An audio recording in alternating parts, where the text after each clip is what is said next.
कुलमणि नायक additional public prosecutor Jajpur 12/6 गोटे minute हाँ ये 25 मसीह जून मसरे सुदाम मल्लिक चंद्रमूर जे बिंजारपुर थाना अंडर आसुची तार स्त्री को अति नृशंस भाव में मारी से मान्यवर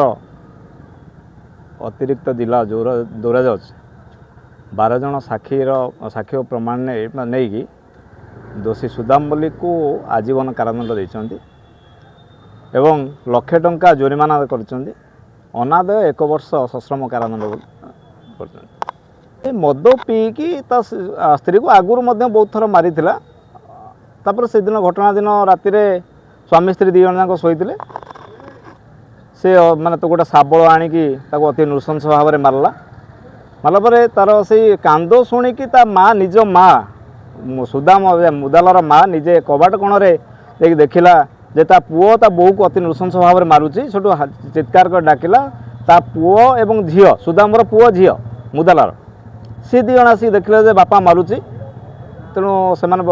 चित्कार कले आसिक अन्य लोक मैंने आसिक कबाट खोलला बाहर कले बाहर कर पुलिस डाकी देदेले डिसीज